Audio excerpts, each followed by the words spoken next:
before any pain kicked in, as soon as I envisioned it, it was like on fire. And it's the first time, when we do the chakra stuff, I've envisioned red light, balls of light, never had it on fire. And I was sort of straight away like, oh, it's on fire.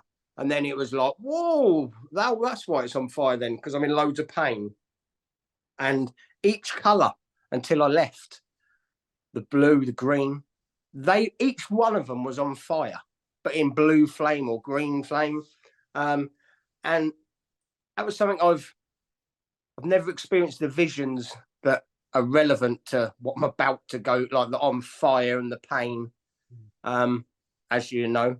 But then when we got up, can't remember what point, with a lot of guidance, I think, from Steve, I think he's seen me through the worst part of that pain. Because at the end of the emotional cleansing, I had an amazing trip. Don't really believe in heaven, but I definitely whizzed past the gates of heaven.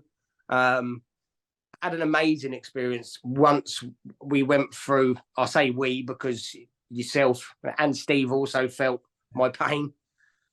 And to have that cleansing at the end of that pain battle was,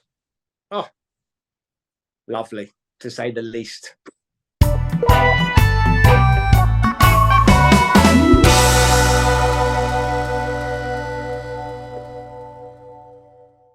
Well, have I got two of you? That's a bit spooky. There you go. One's gone. Oh, okay. How are you? Oh, I had the time of my life. You're looking good. Oh, I've had a fair old morning. It's been an emotional morning, to say the least. Because it's quite a symbolic day, isn't it, for you? A big day for you. It's the big 1 year clean of cocaine and alcohol. Oh, wow. So I've had everyone's messages of support and stuff this morning. Yeah, nice. Which is, it's been emotional. Yeah.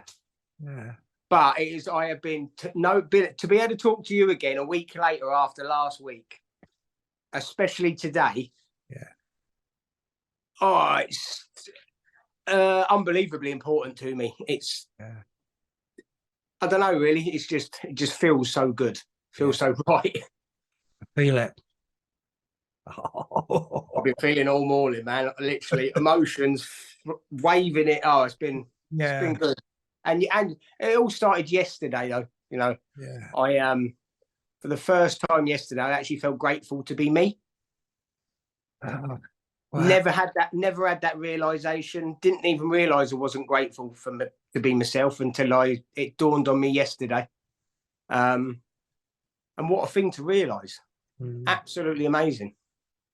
Wow. I'm buzzing at you. All the way through me, mate. I am missing the hug and all. That's what I realised that earlier on. And all, I'm not going to see you and not be able to hug you. But isn't that an interesting shift in a year where you're talking about those emotions coming up and the power of those emotions and your response to that has absolutely done kind of a 180-degree switch and more, completely, from wanting to escape them at all costs, which really is the root of addiction. To embracing them and celebrating them. That the embracing emotions, though, that all started back at the first retreat. Yeah. From this time last year up until December when I come to the retreat, it was an ongoing battle of emotions. I'd met that healing lady of mine that I've told you about.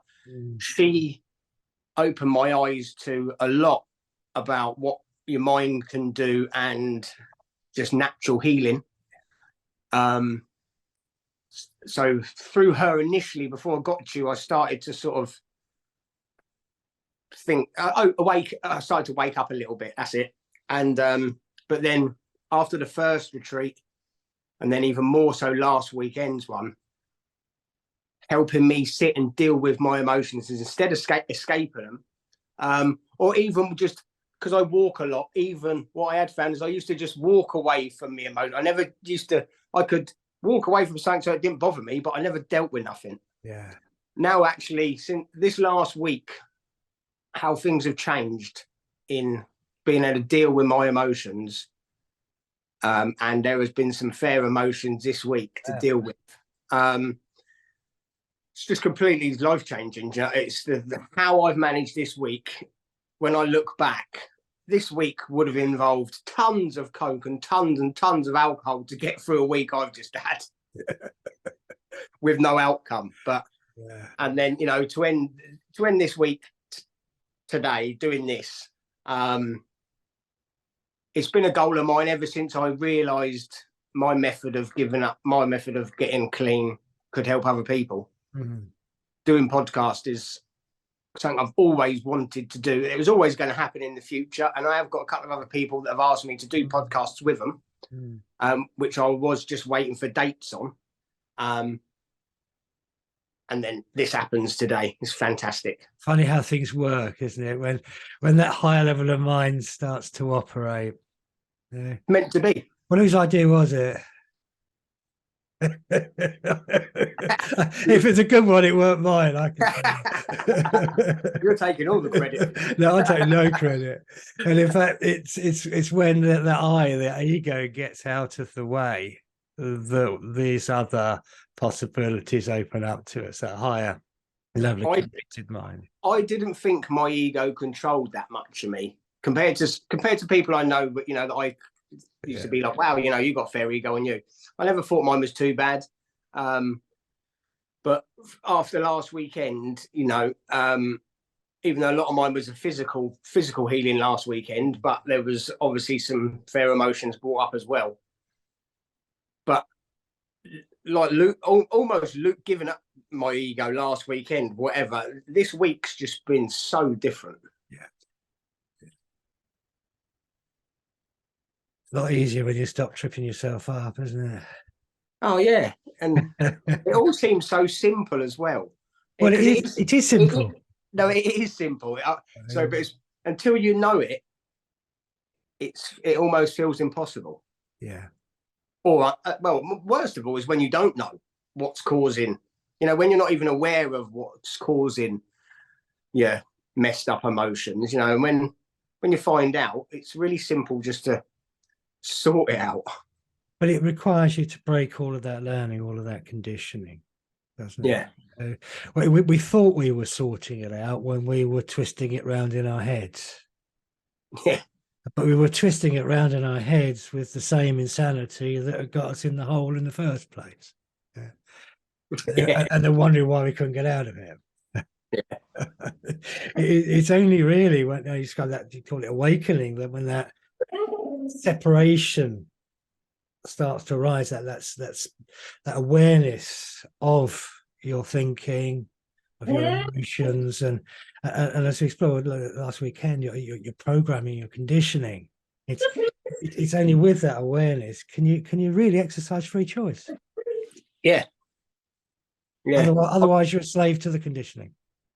It was brilliant that you've posted one of the talks already on the website, because getting back to listen to that again and watch it. Yeah. When you do your talks on those on the retreats, they're amazing. But sometimes there's a lot to take in, especially when your brain's also kicking in and thinking about stuff, and then I'm trying to catch up with you. Watching it back was brilliant, because there was so many. I was like, I don't remember hearing that. No, and I don't remember saying it. Love it. and actually the content is not that important. It's the state of being that's arising in you, you know. And the idea of the videos, yes, is to remind you of bits and pieces, but more fundamentally it's to bring you back into that space. That's because that's where the awareness is. Can you hear my dog dreaming? I can hear her flat out just here, like. She's a husky. Yes, she's flat out. I took off the wood this morning. But can you hear her on this? Because I'll have to wake her up. It just adds to the appeal. Oh, yeah. I just didn't want you to think it's me sitting there going, I didn't like the sound. I'll cry genuinely. When it's me, I'll just sit here and cry. Oh, so good. Oh, do you know, this is doing, even waiting to do this podcast with you wasn't, it's do you know what, it's nothing's ever felt so right to me in my whole life. I've almost been all morning thinking, come on, I should be anxious about this, I should be this, I should be that, and I've just been looking forward to it, and just there's felt like there was no, I didn't put no pressure on myself, which is what I would have done normally. Because there was no I to put pressure on. Yes. I was also thinking, during this chat, I'm going to get picked up on stuff. I know it. Oh, I won't leave you alone, mate. It's brilliant. Oh, I love it. Feel free to pick me up too. Oh, no chance. I still recover from every time I'm picked up by you. Oh, it's so good. Brilliant. Wow. So a year clean. Yeah. Oh, this is so much better than drugs, isn't it? Ah, what? It's unbelievable. Even the things I see, the visions I have, I used to spend a lot of money getting visions that weren't even half as good. No. You know, and you had to pay the price for days afterwards. But it's amazing being sober and learning everything I've been learning, meditation wise, mindfulness, the power of sound. Yeah. That still blows me away all the time. You know, as you know, it's physically healed me once. Last weekend, there was some massive healing done via sound, and incorporate sound and meditation together. And I am all round the place. Yeah. I have visited some amazing past lives. I'm sure they're past lives I've visited, because some of the things I've envisioned, especially on the retreat, felt more real than like now. Yeah. And that was 100% drug free. Yeah. Yeah. Brilliant. But I think this is the other side to addiction, isn't it? You know, it's not all about running from our pain. No. There's also a chasing element to it. Yeah. Yeah, I mean, particularly things like cocaine. What the hell is that all about? I mean, the whole point of cocaine is you never get there. It's all about the chasing, isn't it? Yeah. Yeah. And I think that's inherently part of us, that chase, that need to explore. You know, people say, well, why do people take mind-altering drugs? Well, to alter their state of mind, of course. I mean, it's quite obvious, isn't it? You know, and why wouldn't you want to do that? And I had always struggled with what I term ordinary consciousness. You know, I tried really hard to live in ordinary consciousness, and actually it just made me miserable and drunk and ill. Because it's not enough. I do know, when I look, you know, I do. So there's some of the mind-altering drugs like LSD, you know, MDMA and things like that, mushrooms that I've done. I now look back, when I did them, you know, there was groups of us doing them, you know, and when I done them, I always had such mad visions compared to everyone else. Mine always were off the chart compared to everybody else, you know. And them sort of drugs, I can't sit here and criticize them. And you know, cocaine, you know, it was one of the last ones I did, if you like, got into after LSD and all that sort of stuff. But there's no benefits from it. You know, it's the drug of the ego, isn't it? Cocaine. Yeah, absolutely. That is the most perfect statement I've ever heard. 100% it is. Yeah, it turns the little me into the big irritating me. Yeah, it just fucks with it messes with your emotions, and it messes with your mind, doesn't it? And it's it is the drug of the ego. You know, I think you're right. They're not all, because not all drugs work the same way. You know, Right. Stimulants, they push you into ego, they push you into thought and the grip of that madness. Downers, alcohol, smack, benzos, the rest of it. That's all about. That's about returning to the vegetable realm, isn't it? You know, Yeah, just shutting everything right down. Yeah. I used to use that lot to shut me down from the tons of sniff I'd done. I mean, how insane's that? When I look back at it, I'm like, man, my poor body Yeah. was. Yes, but there is Wow, something else. I think, but there is something in about that drive, you know, that addictive drive, and I think we all have it to some degree. That it's an evolutionary drive. Yeah. Just he got because he had nowhere to go. It ended up in these. Well, he ended up in the possession of the ego. Yeah. The ego possessed that drive, and the ego is just where it's going to kick the living daylights out of you. I'm not going to tell you it's doing that. It's going to tell you having a good time. But when you stand back and look at it, you know, just see what it does rather than what it says. You're aware of that now. Yeah. But there is another side to this. That actually, I think addiction is also about seeking spiritual enlightenment. Well, all over 100% now. I could never really get the 12 steps, which is why I kept falling off the first step. Because, but this is what it's about, really, isn't it? It is a spiritual practice, and I think the people who are really well, you know, who really recover from addiction, not that clinging on, surviving one day at a time, awful way of living, to be really clean and really free and just moved on from all that madness. You know, they have all found that spiritual core. That's the important thing. You know? Yeah. And this is the reason I don't do other things now, other drugs and drink, is because this is the best addiction yet. Oh, and you can't have this if you do the others. Yeah. Yeah. I know self-respecting addict would do something that takes the higher way, would they? No, that's right. I mean, I used, because even though I sort of cannabis, I used to smoke still quite a bit, and I used to definitely use it as a fact of, oh, it's good for me physically, although it does help me with my.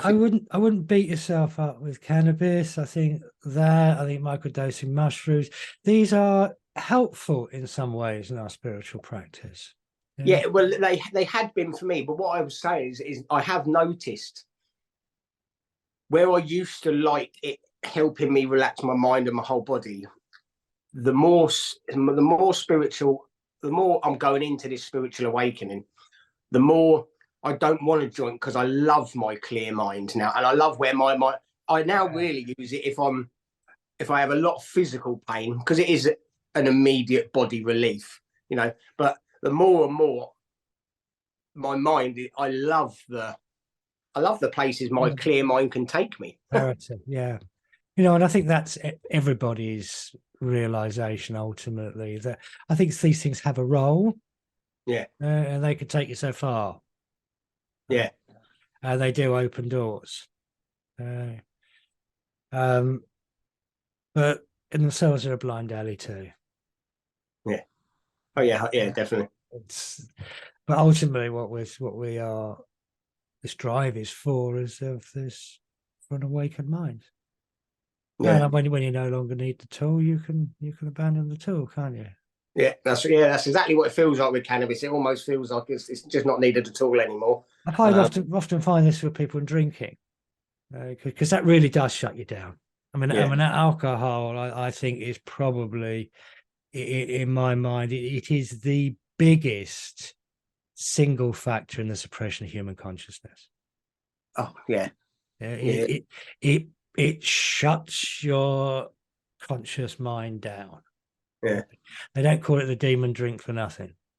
Right. And the problem is it's legal, isn't it? So the whole time it's legal. We've got loads of people. I think there's a reason for it being legal. I think that dumbed down state of consciousness that most people reside in, to which alcohol contributes greatly, is advantageous to the people who pull the strings. But keeps them all.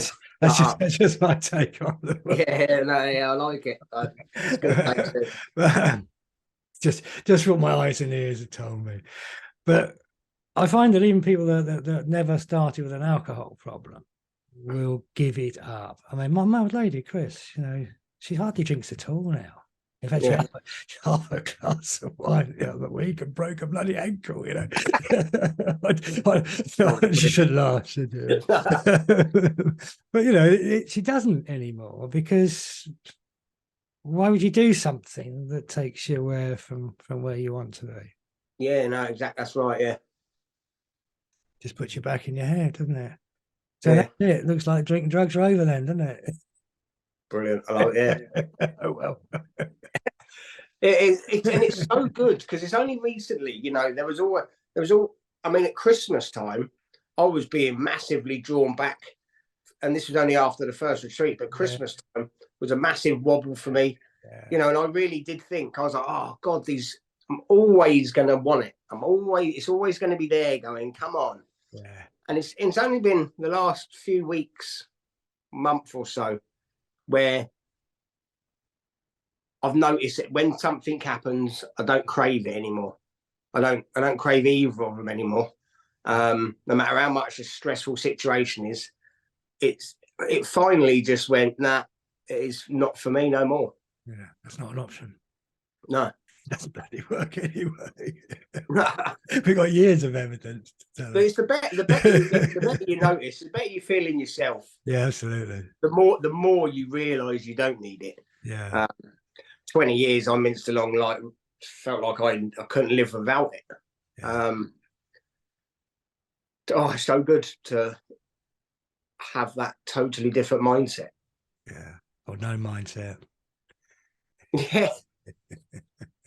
Yeah. Because that's the thing, isn't it? And I often say to people, when I'm working with addicts, don't make a bloody mountain out of this.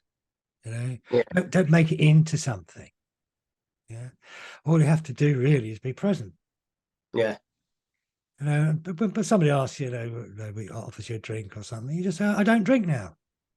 Yeah. And that's a statement of fact, isn't it? Yeah. And Yeah. you've already achieved that. You've already stopped drinking because you're not drinking. So there's no mountain to climb. You just be what you are. Yeah, that's right. Yeah. That's the kind of paradox, really. There is nothing to do. Yeah. It's the not doing what you did that's the important thing. Yeah. It's the having the realization that it is all minds, it's the mindset. Especially once I got over physical addiction, especially like painkillers. Yes. Once you get the physical bit out of the way, it really always it's just solid mindset. But you haven't got the physical bit out of the way, and I think this is a really powerful aspect of your learning, is that actually a lot of those drugs were masking physical pain. Yes. Tell me what about the physical pain, because in order to come off the drugs, not only did you have to face your emotional pain, but you had to face that extreme physical pain too. Yeah. So I was initially referring to just about the initial physical symptoms. Yes. The physical symptoms the drugs cause. Yes, the withdrawal, but there's but there, isn't there? Yeah, but the actual physical, the physical pain and trauma that it left me with my body, from all those years of addiction, I've got problems everywhere. Physical pain, back, hip, arthritis. And that has been a hell of a journey. Yeah. Healing that. Now I've got to do it all over again. Yeah. Which we spoke about, didn't we, in relation to me having this second bout of physical healing. Is really, I think, a calling for me in relation to what I've got to do in life in relation to being a healer. No idea what, but I've still got all these new physical pains, you know, to heal myself, to then enable me to help heal other people, or help them heal themselves, really. I think ultimately we all heal ourselves, don't we? Well, just with the guidance of other people. That's what a good healer, that's what a good therapist does. Yeah. They help somebody heal themselves or gain their own insights and awareness. Yeah. A vessel. I'm loving being one. I love even though I like, especially the physical pain, because I can't take pain killers and all that, so I've got to do it all with my mind. Yeah. Part of me, not like, I feel that I'm meant to go through all the physical pain and deal with it without masking any of it with painkillers. Even though it's uncomfortable, and some days, you know, it really gets me down. More than bloody uncomfortable. In that emotional clearing we did on Sunday, and I locked onto you, and I felt what you were feeling. Did you hear me scream? Oh, fucking hell, mate. Yes, yeah. I did. Yeah, no, so I know what you were feeling in that moment, right? And that wasn't mild discomfort. Yeah. No. But like I say, even the worst of it, when it's like that, I feel like I'm meant to experience all of this pain. Yes. To be able to then go like, look, if you go through it naturally, these are the benefits afterwards. You know, some people look at me and they're like, well, fucking just take a tablet, man. Yeah. You've been down that road. Yeah. People don't say it that are close to me anymore, you know. But yes, I suppose, and I don't even want to call it suffering, even though a lot of people say I look like I'm suffering. I don't. If it is suffering, whatever, I feel like I'm meant to be going through it. I don't know particularly I don't know what sort of healing work I'm ever going to be doing. I think that in itself is healing work. That level of surrender, that level of acceptance to intolerable pain. Right? Now, I'm not just the physical side of that, but that gets into your head and becomes a miserable story about poor me. That becomes hell. Well, I had to evict myself, didn't I, on the Sunday morning? I had to evict the whole property. I was out the gate. The anger that the pain brought, because the pain started, and then the anger, because I'd had that amazing down the Saturday of love and pain free. When that pain come back on that Sunday morning, and then the anger come from, I haven't had angry James like that for a long, long time. I didn't know what to do. I just got to get out of it. I got out of the building, and nope, I was out to the car park. That weren't far enough. Yeah. And I thought, I just got to go sit outside the front of the whole commune. Yeah. And there was a bench out the front, destined for me to sit on. Oh, that was, blimey, I'd forgot about that. What a shift. Amazing. What a shift. And it took some coming back from. Yes. Yeah, of course. But even coming back into you guys, even though the support's so good, you know, I walked back once, had a cuddle with a couple of people, my angels from the weekend, and then had another little bit of a breakdown. I'm like, oh, I'm back to the bench. I'll come back in a bit. But then because of that, you know, when it comes to the emotional cleansing, I thought I was going to be going back and dealing with my anger. Yeah. But it sent me on. It's the pain I need to heal, and that's exactly. It was the physical pain that I was picking up on. Yeah, well, yeah, but that was my body going, you know, it's the physical bit we got to deal with. Yeah. You know, as soon as you said about the first initial red ball of light, because I can vision stuff really easily. Yeah. But it's on fire. And then it was like, whoa, that's why it's on fire then, because I'm in loads of pain. And each colour until I left, the blue, the green, each one of them was on fire, but in blue flame or green flame. And that was something I've never experienced, the visions that are relevant to what I'm about to go, like the on fire and the pain, as you know. But then when we got up, can't remember what point, with a lot of guidance, I think from Steve, I think he's seen me through the worst part of that pain, because at the end of the emotional cleansing, I had an amazing trip. Don't really believe in heaven, but I definitely whizzed past the gates of heaven. Had an amazing experience once we went through. I say we because yourself and Steve also felt my pain. And to have that cleansing at the end of that pain battle was, lovely, to say the least. Couldn't make it up, could you? No, I'd say drugs to do stuff like that. Oh, it's brilliant though. It was a fantastic weekend, wasn't it? Yeah, it was for me. You know, I mean, it was for everyone. You know, for myself, definitely. Steve had me pain-free. 20 minutes of being there. I walked out of them, between them gongs, pain-free. His ego is going to be cringing watching this. Keep going. It should be. He's allowed it. Just that. But, you know, I stepped out there. I felt like a fraud. I was like, these people have just watched me limp in here. You know, Greg had to watch me in agony in the van all the way there. 20 minutes of being gonged and bashed on the head, and they were nothing.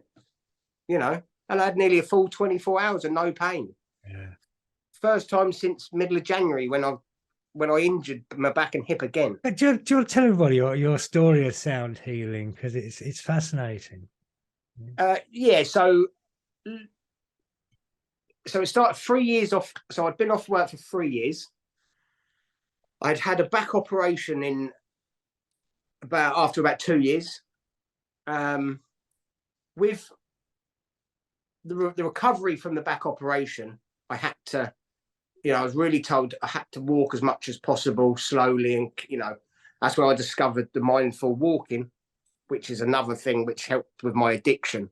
But I'd been off work, like I say, 3 years under the NHS, their care, if you like.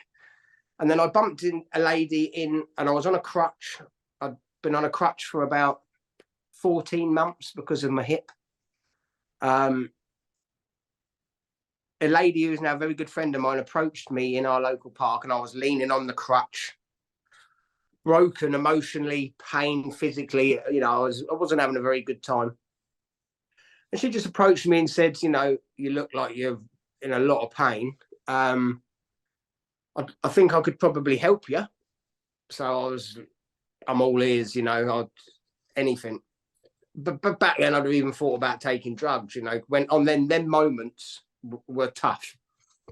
And she explained to me that she does sound healing, sound healing session, sound bath at her house in her living room every Tuesday. She said it can help. It can really, really help with chronic pain. In all honesty, I thought she was talking a lot of rubbish. Never even heard of sound healing, but I was at breaking point. So I'm like, yeah, man. And I think this was a Monday, so I think it was like the next day. So I went there the next day to her house. Lovely, just not very big living room, enough to have 5 people kind of on the floor. She sits in the fireplace sort of thing. And lovely sort of calming room. And I was like, right, we're going to sit on the floor and have a bit like meditation. I was into meditation a bit and that as well anyway. So she talked you through initially like a bit of a yoga nidra to get you all relaxed and whatever, and a bit of humming, which was very new to me. Didn't have humming. I was like, what is that? Hum? We're all there in the room. I couldn't believe it. I felt like a right idiot.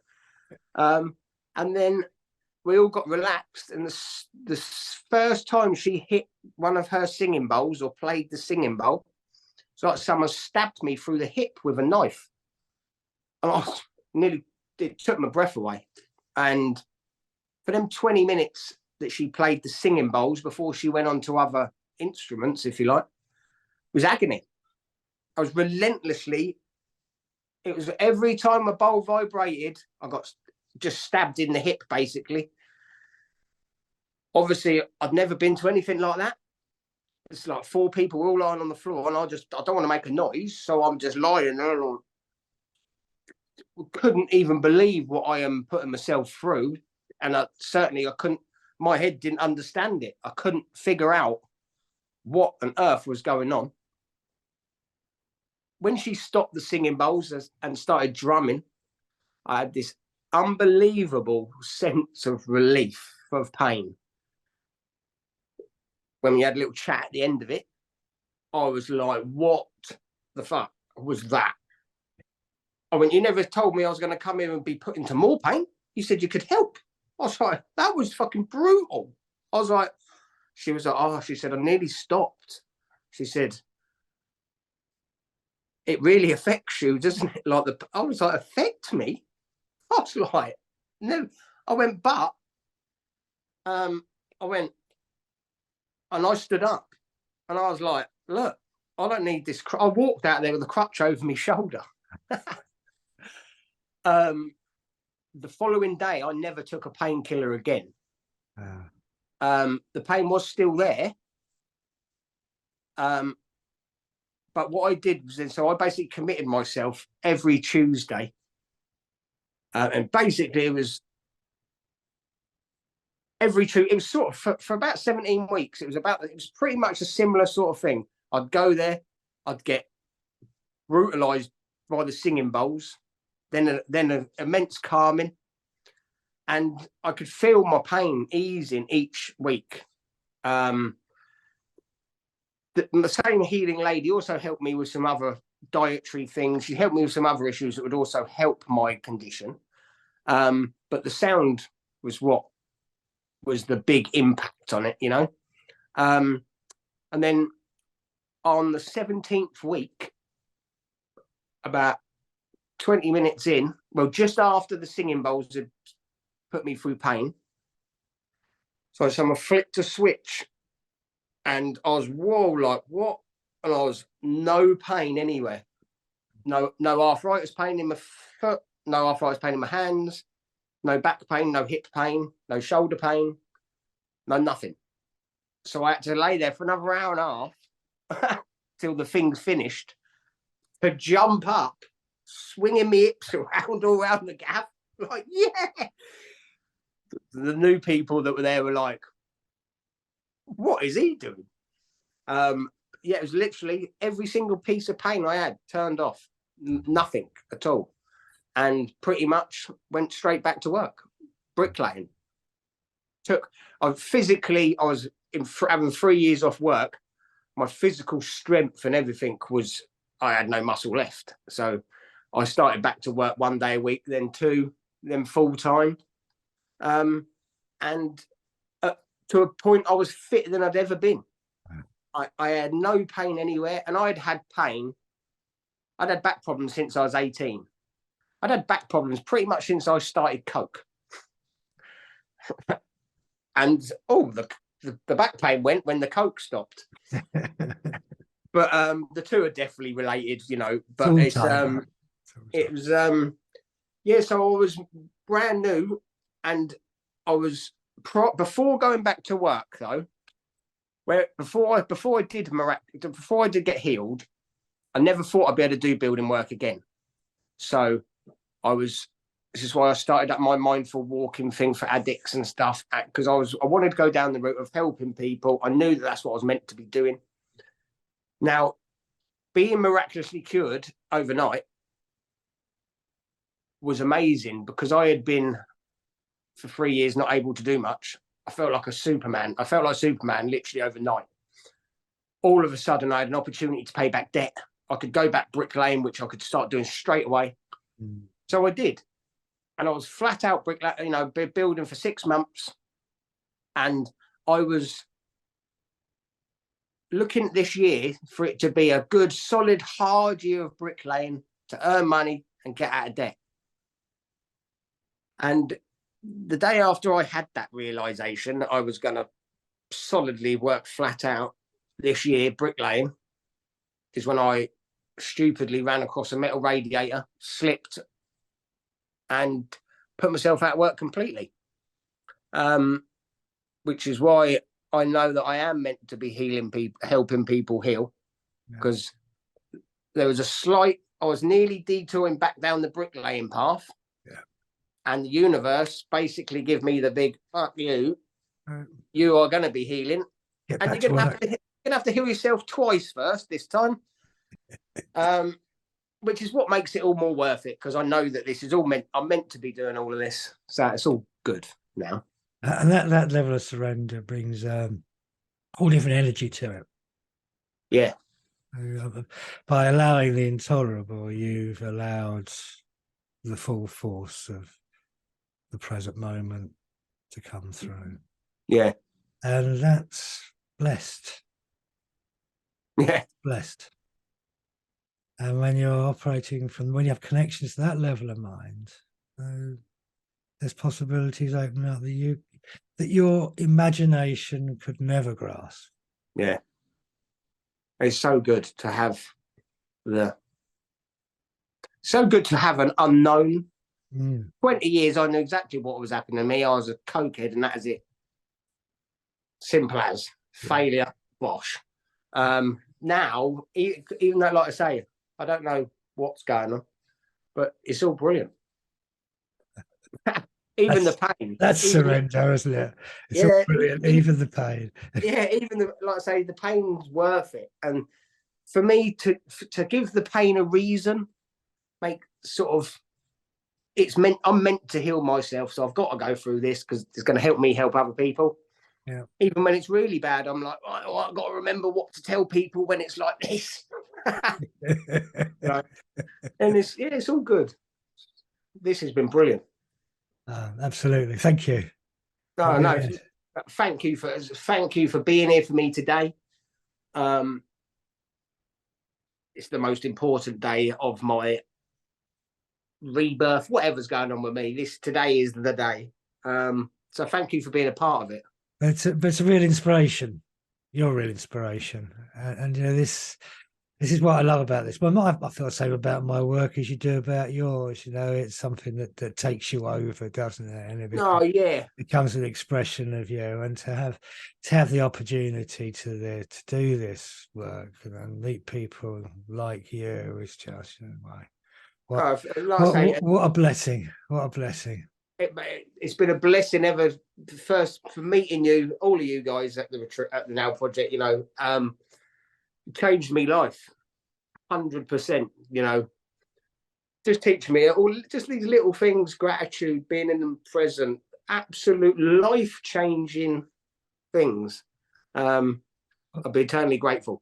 Well, the Now Project is not me, it's not Steve, it's not Chris, it's all of you. You're the project, right? And I like that. You take this with you. Right? And you spread something beautiful into the world, and that's always been the purpose of the project. Really, is to be a platform for people, and what a brilliant purpose! It's fantastic. And you're taking a little bit of credit though from me. No, I don't. It's out there. I'm gonna hug a bit of into you. Don't want that ego getting inflated. It will only stitch me up. I've seen it. Sneaky ways. Best to get involved. That's been excellent. Thank you so much for this, James. It's been absolutely awesome. Thank you so much. I'll be in touch soon. Yeah, absolutely. We won't get anywhere. Sit together.